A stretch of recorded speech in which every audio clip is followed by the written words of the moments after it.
Padre, del Hijo y bajo la unción del Espíritu Santo. Del río sus corrientes alegran la ciudad de Dios, el santuario de las moradas del Altísimo. Dios está en medio de ella y no será conmovida. Dios la ayudará al clarear la mañana. Bramaron las naciones, titubearon los reinos. Dio él su voz, se derritió la tierra. Jehová de los ejércitos está con nosotros, y nuestro refugio es el Dios de Jacob. Amén y amén. Puedo tomar su lugar y levante su manito derecha y diga conmigo: el río que sacia mi sed. Puedo decirlo más fuerte: el río que sacia mi sed. La Nueva Versión Internacional dice: hay un río. Reina Valera dice: del río y sus corrientes. La versión Al Día dice: hay un río de gozo y alegría que alegra la ciudad de Dios. El salmista y los hijos de Asaf lo cantaron. Este era un cántico: hay un río que alegra la ciudad de Dios. Hay un río que bendice la ciudad de Dios.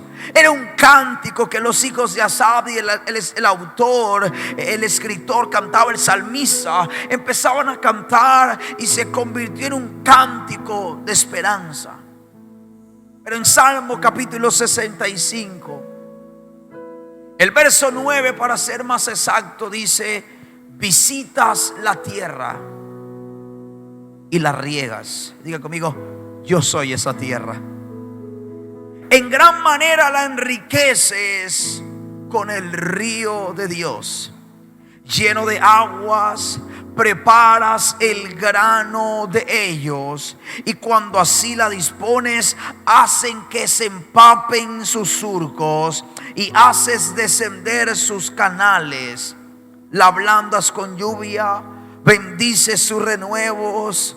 Tú coronas el año con tus bienes, y tus nubes destilan la grosura. Me gusta eso. Destilan sobre los pastizales del desierto, y los collados se ciñen de alegría y se visten de manada los llanos, y los valles se cubren de grano y dan voces de júbilo y aún cantan. Me gusta el salmista, dice: se ciñen de alegría. La Biblia habla desde Génesis a Apocalipsis, porque Juan lo vio, Juan el apóstol, Juan el escritor vio ese río. Pero desde el Génesis la Biblia nos habla de un río, y por mucho tiempo se tuvo oculto, se estuvo en un misterio. ¿Qué es ese río? ¿Qué es lo que quiere decir la escritura cuando habla del río? ¿Qué es lo que quiere decir el salmista? ¿Qué es lo que quiere decir los hijos de Asaf con esa adoración que hasta toma una pausa instrumental y de respiro mientras adoran? El salmista menciona el río. El profeta Daniel vio ese río, pues él dijo: yo veo un río de fuego cerca al trono de Dios. Y desde Génesis a Apocalipsis, el río ha estado en función. El profeta Ezequiel vio ese río caudaloso, poderoso, que salía del templo. Pero Juan en Apocalipsis, el apóstol Juan, vio ese río. Jesús nos prometió ese mismo río, y en esa noche ese río está en ese lugar. Fue una promesa de Jesús. Por eso la Biblia dice: aquel que tenga sed, venga a mí y beba, y de su interior correrán, no dice río, dice ríos con ese, ríos de agua viva. Y dice la misma escritura: y esto dijo del Espíritu Santo que habría de venir. Nadie sabía quién era el río. En Génesis había un río, en los Salmos había un río, en Apocalipsis proféticamente futuramente hablando había un río, pero nadie sabía, hasta que Jesús se para ese último y gran día de la fiesta y le dijo a la multitud: si alguien tiene sed, venga a mí y beba, y de dentro de ella, de dentro de él, saldrá y correrán ríos. Y dice la Biblia, esto dijo del Espíritu. Bendita palabra, que se levantó el verbo y dijo: el río, desde el Génesis al Apocalipsis, tiene nombre propio, y ese río es el Espíritu Santo de la promesa. Donde él pasa hay vida, donde él se mete algo tiene que pasar, donde él visita la tierra la hace germinar. En esa noche estoy parado en ese altar para decirle a 1, a 2, a 3, a 4, a la gente que está en internet, que una vez el río de Dios pase, algo tiene que resucitar, algo tiene que reverdecer. ¿Alguien me está entendiendo esta noche? Algo tiene que reverdecer. Jesús nos prometió.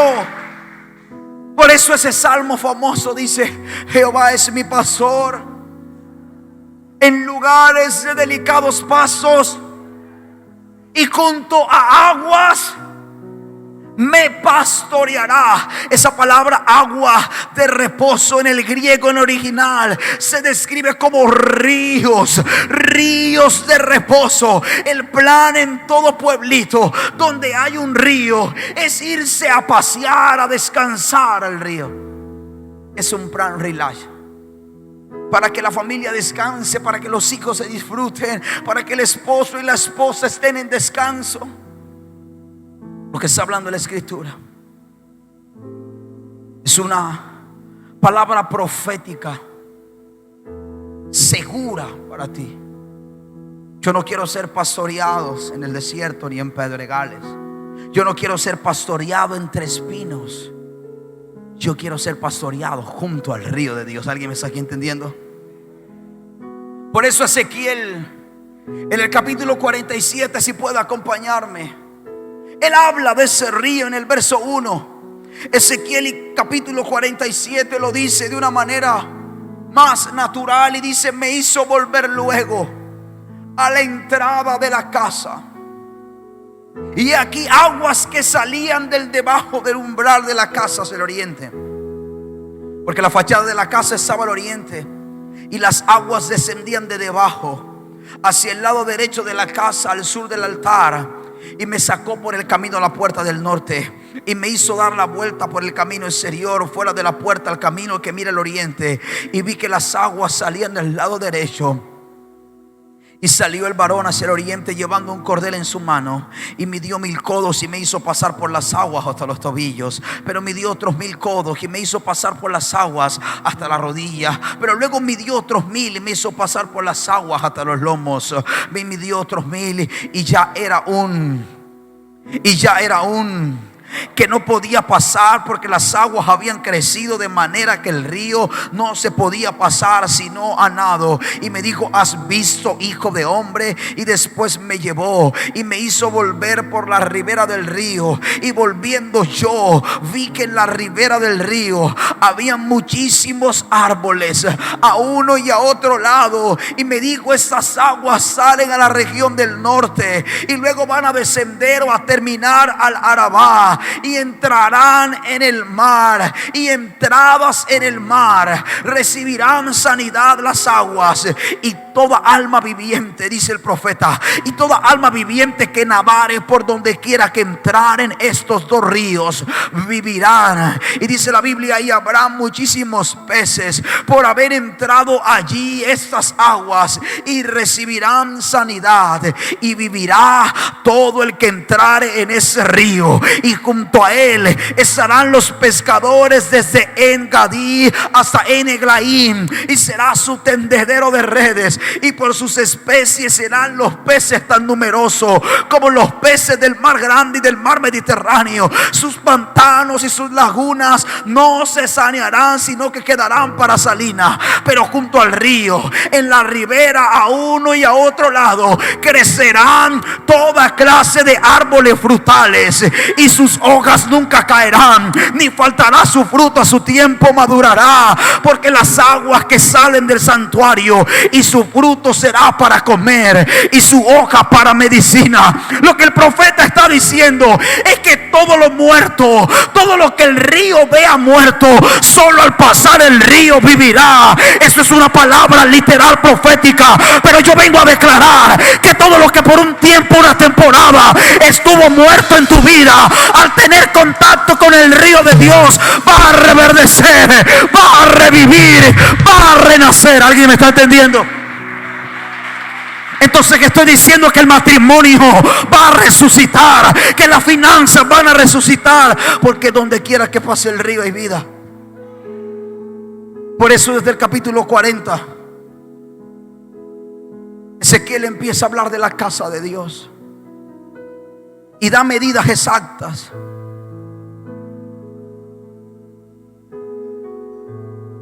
Medida tras medida. Y quiero ubicarles en el contexto un momento. Por eso les dije que del capítulo 40 él empieza a hablar. Al 48 él empieza a hablar de la casa de Dios, del templo, de la tierra de Israel. Empieza a hablar Ezequiel de cómo se debe repartir esta tierra. Y estaba hablando hacia el futuro. El profeta Ezequiel no lo profetizó antes de que Josué repartiera la tierra. Estamos hablando del exilio, escuche bien. Cuando ya no había ni siquiera esperanza de recuperar esa tierra. Él estaba hablando hacia el futuro, era una palabra profética futura. Hasta el capítulo 47 que él habla del río del templo. Y este río dice que sale del templo y que esas aguas se convierten en un gran río que llegan hasta al Arabá. Mis hermanos, cuando leemos eso, a lo mejor lo leemos sin revelación y es normal. No somos judíos. No podemos pensar como judíos. Pero permíteme ilustrarte por un momento y hablarte como pensaría un judío. Eso es imposible. Pastor, ¿por qué es imposible? Permíteme explicarte un momento qué es el Arabá. El Arabá es nada más y nada menos que el valle donde está ubicado el Mar Muerto. El único mar diferente a todos los mares que hay sobre la tierra.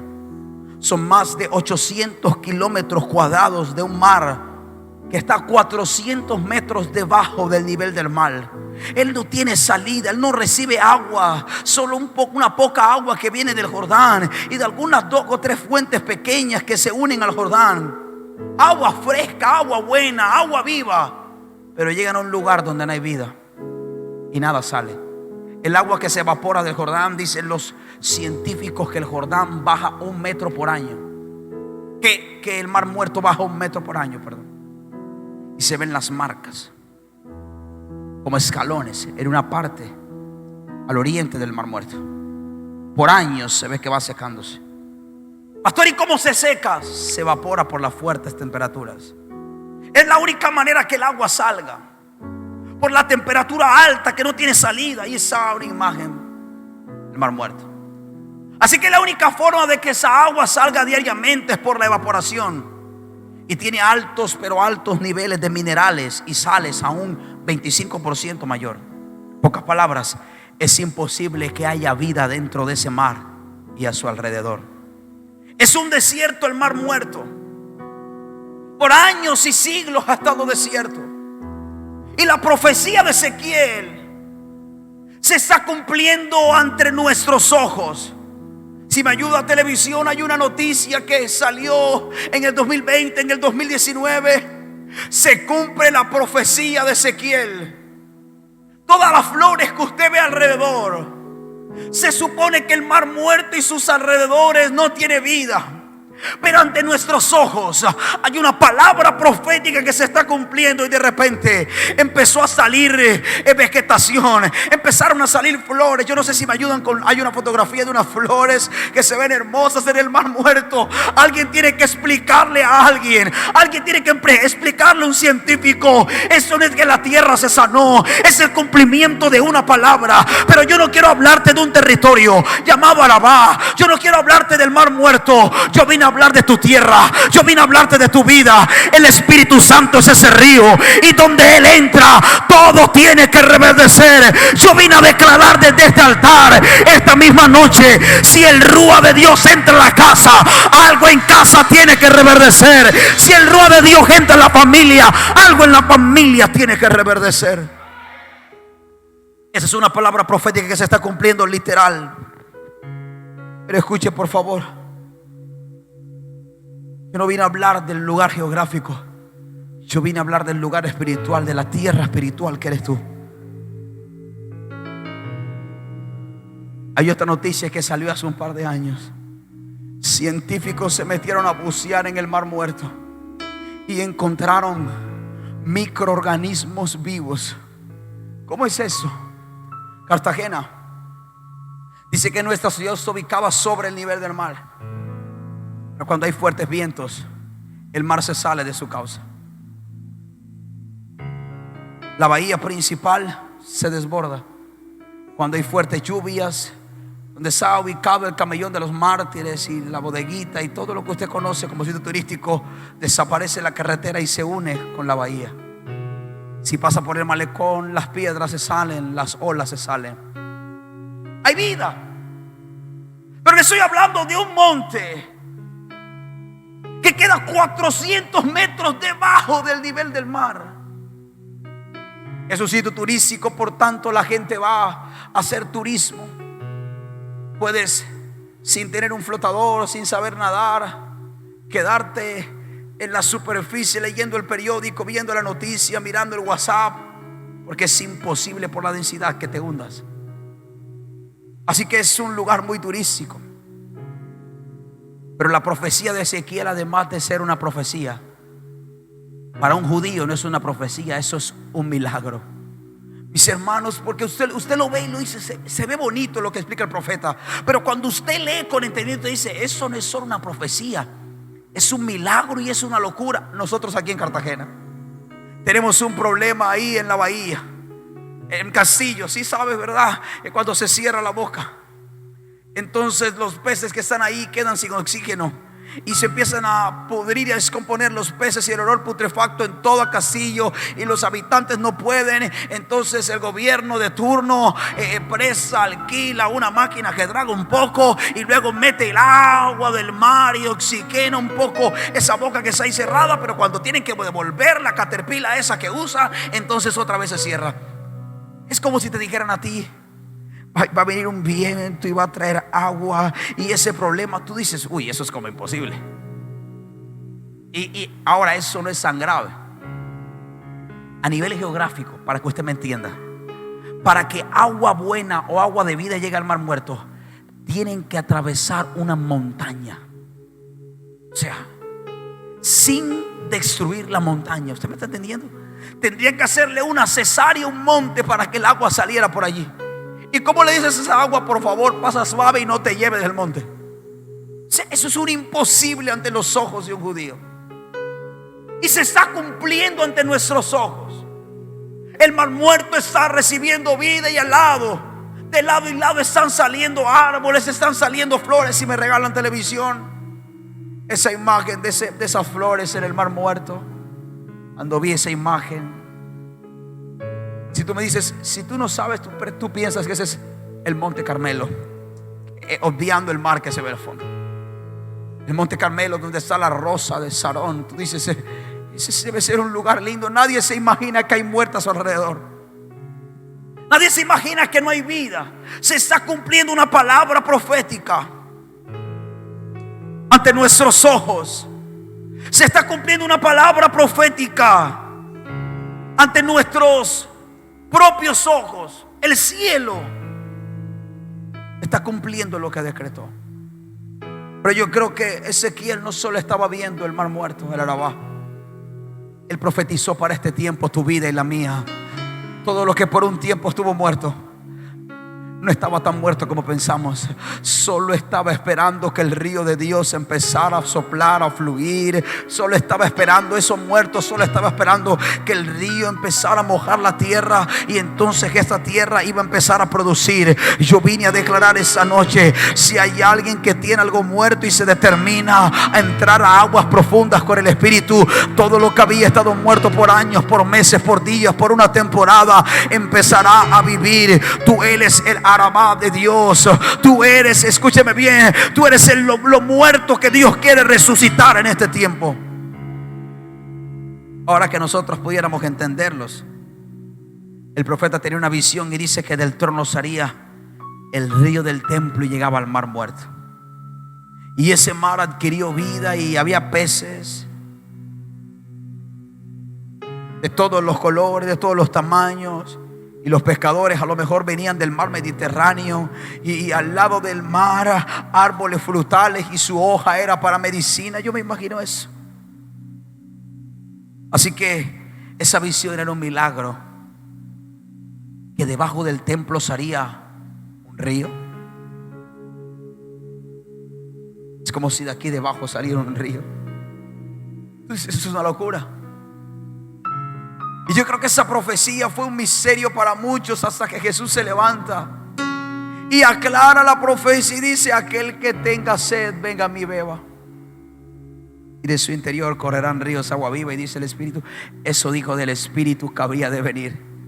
Jesús nos aclaró las dudas y dijo: el río en la Escritura tiene nombre propio, y su nombre es el Espíritu Santo de Dios. Dice que las naciones vendrían a beber, porque su hoja sería para medicina y su fruto para comer. El río del templo que vio el salmista. Por eso el Salmo 46 dice: el río cuyas corrientes alegran la ciudad de Dios. Ese río esta noche levante lo que está muerto y lo haga revivir. Algo muy real. El profeta lo dijo, el salmista lo dijo, Daniel lo dijo: hay un río de fuego delante del trono de Dios.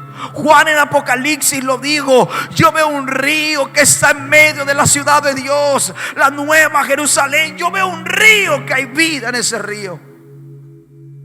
Mis hermanos, es el Espíritu Santo. Nadie sabía quién era el río, hasta que ese día, en el último día de la fiesta, Jesús se pone en pie y dice: si alguno tenga sed, venga a mí, beba. Ese río está en medio de nosotros, el río de Dios. Donde Él entra hay sanidad, donde Él entra hay bendición, donde Él entra hay liberación. Hoy fue uno de esos días donde no pude hablar mucho con mi esposa. Fui a ministrar esta mañana pastores, llegué, almorcé, a dejar todo listo para venirnos acá, a irnos.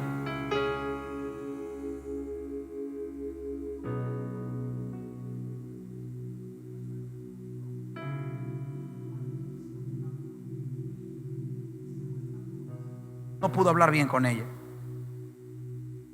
Pero de venida a la iglesia, mientras estábamos en la Crisanto Luque, yo le hice una pregunta y le dije: cielo, ¿qué será? Y lo hice porque hoy estuve frente a ministros y a pastores, los cuales hace 17 años eran referentes a mi vida. Así que muy ministrado le dije: ¿cuál es la diferencia? Que un ministerio fructifique y que otro no. ¿Cuál es la diferencia en que uno prospere y otro no? Viendo a ministros hace 16 años atrás y decía: ¿cuál es la diferencia? Su respuesta fue: yo creo que es la manera como ellos se relacionan con el Espíritu. Dije: sí, de seguro tiene que ser eso. Ahora, sin comentar lo que yo iba a predicar, yo jamás le digo lo que voy a predicar, ni a ella ni a nadie. A veces le comparto algo: cielo, Dios me dio una palabra, y le digo: ¿quieres saber más? Me digo: sí, nos vemos en el servicio, le digo. Pero le hice esa pregunta cuando veníamos camino a la iglesia: ¿cuál es la diferencia? Hoy puedo resumir su respuesta con lo que yo creo. Era una sola respuesta: la profundidad de la relación que se tiene con la persona del Espíritu. Ahí está la diferencia. Esa es la diferencia. Por eso unos fructifica y otros no. Por eso hoy alguien me preguntaba, después que terminé de predicar a esos pastores, que no fue un mensaje para descrezar a nadie. Hoy fui a abrirles de mi corazón, porque a lo mejor ellos se asombran por lo que ven en redes, pero ellos no saben que lo que se sube a las redes es lo mejor. A veces no es la realidad. Pero yo fui a hablarles de mi realidad,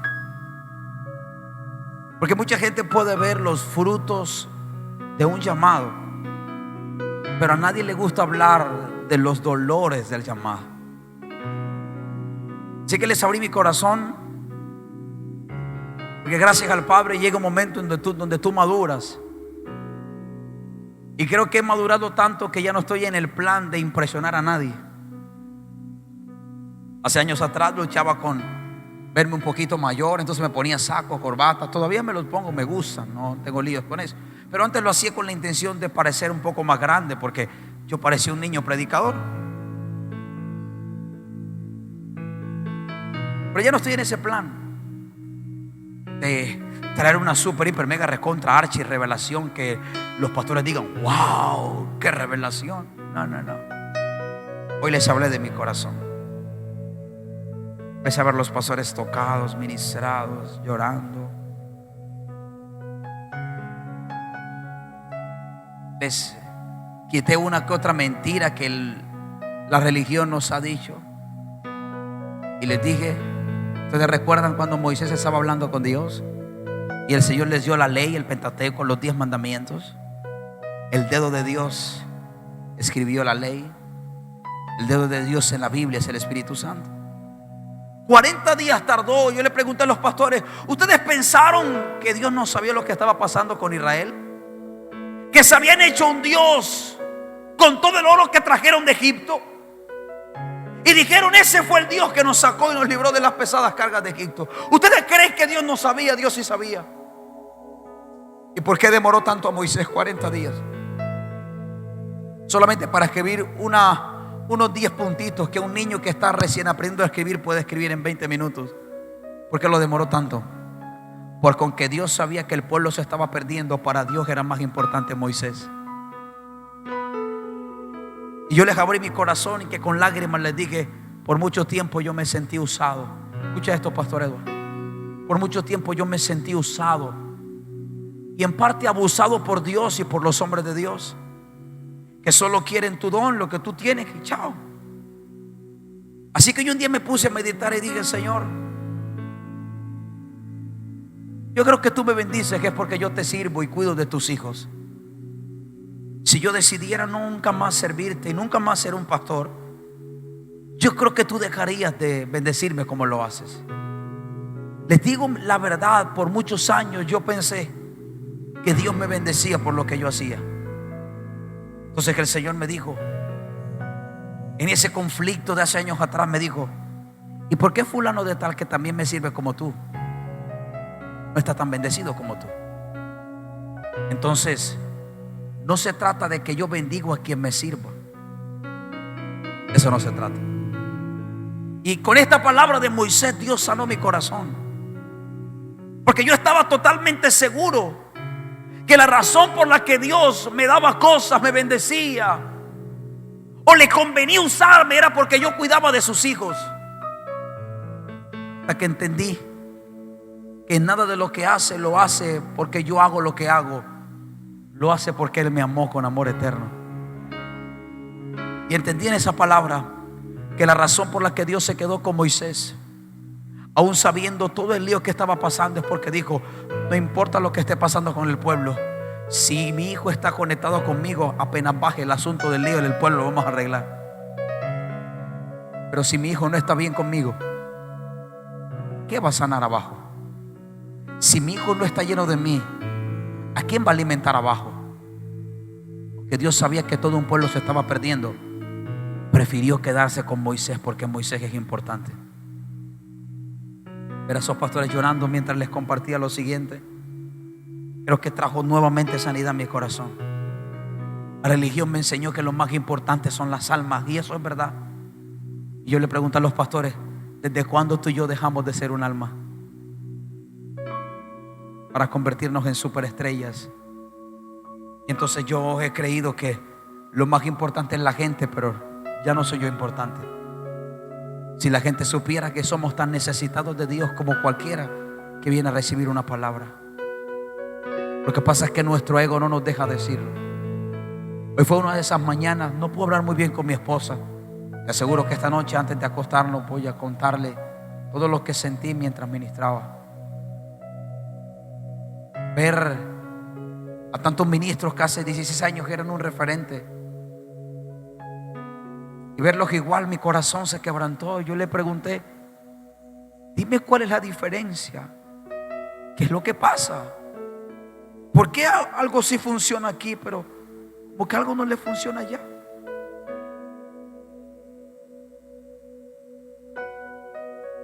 Así que pude sentir el dolor de muchos. No sé si Edgar o Rafa lo sintieron, yo lo sentí. La frustración de muchos. Así que quería, maldita pandemia, yo quería abrazarlos a todos. No lo hice por protocolo, no lo hice por cuidar de mí, de mi familia, pero yo quería abrazarlos a uno por uno. Había más de una docena de ellos.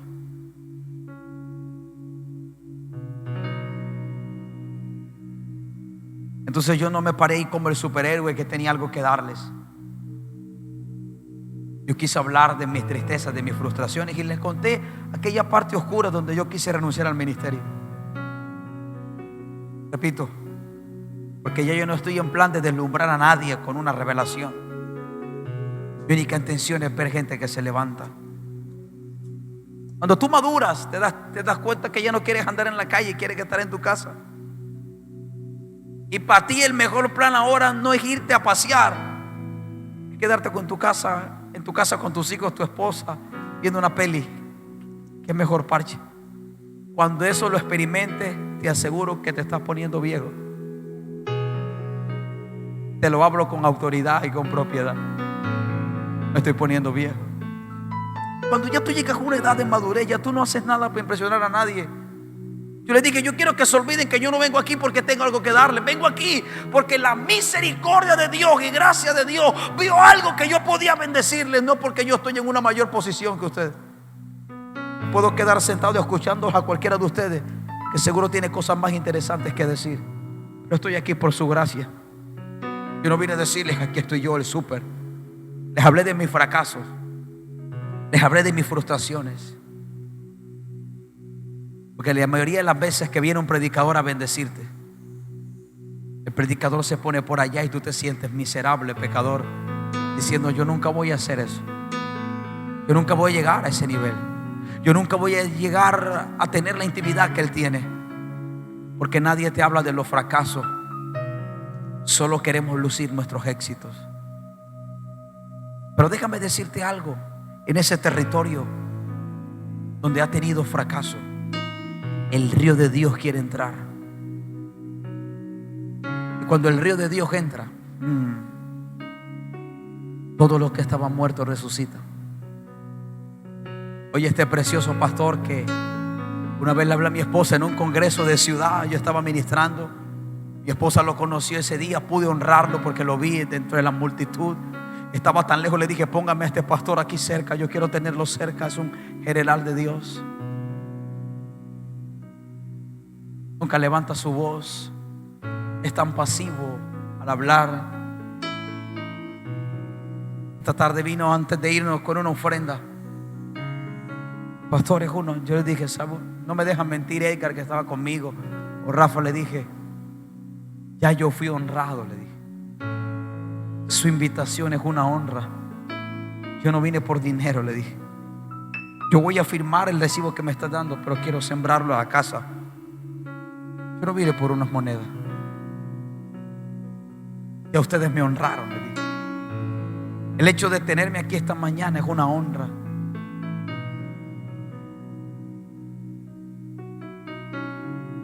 Me mostraron algunas cosas arriba que están construyendo.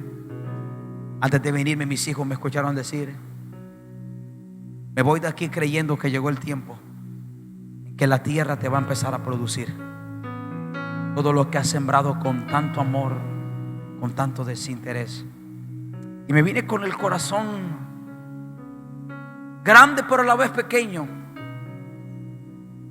La pregunta que le hice a mi esposa es: mi amor, ¿por qué en algunos lugares sí, por qué en algunos lugares no?